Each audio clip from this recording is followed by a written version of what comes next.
WBCS executive and etcetera examination.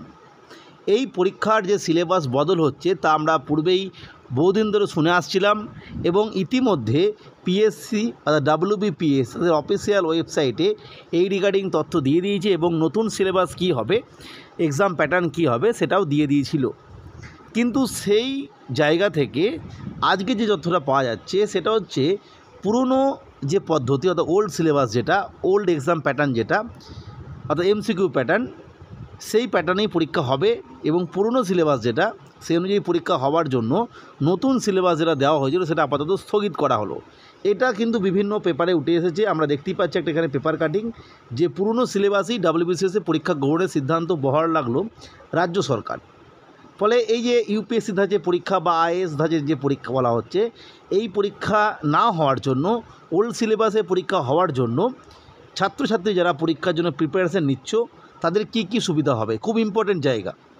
মনে রাখতে হবে এই যে সিলেবাসটা আসার পর মোটামুটিভাবে 90% স্টুডেন্ট চিন্তায় পড়ে গিয়েছিল। 10% স্টুডেন্ট যারা আছে, যারা আমরা জানি তারা কিন্তু UPSC প্রিপারেশনের সাথে সাথে PSCর পরীক্ষা হিসেবে WBCS পরীক্ষাটা দেয় এবং তারা অনেকেই হয়তো ATC যে বিল্ডিং রয়েছে যেখানে সরকারিভাবে যে ট্রেনিং দেওয়া হয়, কোচিং দেওয়া হয়, সেখানে হয়তো কোচিংও নেয়। যাই হোক, সেই 10% স্টুডেন্টের কথা বাদ দিয়ে বাকি 90% স্টুডেন্ট কিন্তু চিন্তায় পড়ে গিয়েছিল।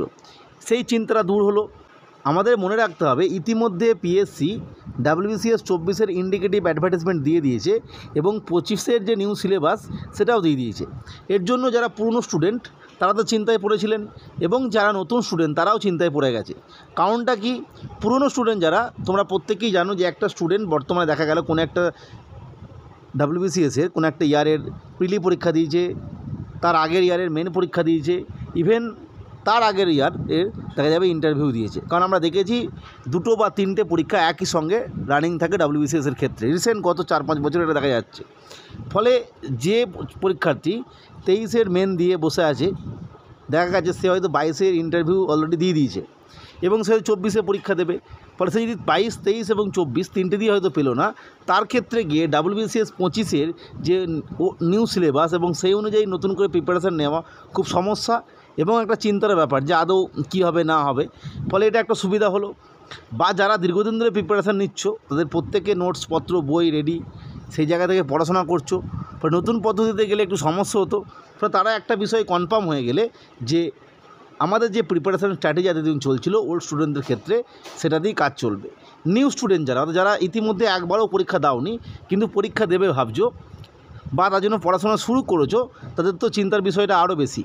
কারণ তারা বুঝতে পারছো না কীভাবে পড়াশোনা করবো, ম্যাথটাকে কি বাদ দিয়ে পড়বো, এক্ষেত্রে কি কালচার অফ বেঙ্গল যেটা আছে সেটাকে বেশি করে জোর দেবো, না এদিকে আমি এই মুহূর্তে ম্যাথ প্র্যাকটিস করবো, রিজনিং প্র্যাকটিস করবো, কারণ ওখানে 200 নম্বর আছে যেটা মেনের ক্ষেত্রে 24-এর মেনের ক্ষেত্রে কাজে লাগবে।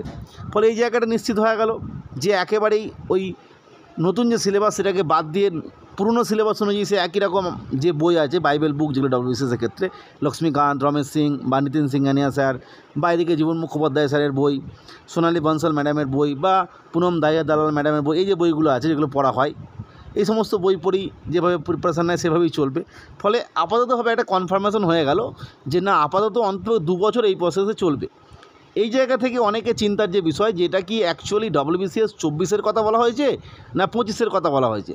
মনে রাখতে হবে এই যে বিষয়টা উঠে এসেছে সেখানে স্পষ্ট যে নোটিফিকেশানটা দেওয়া হয়েছে সেটা যে 25-এর যে নোটিফিকেশান সেটা স্থগিত করা হলো।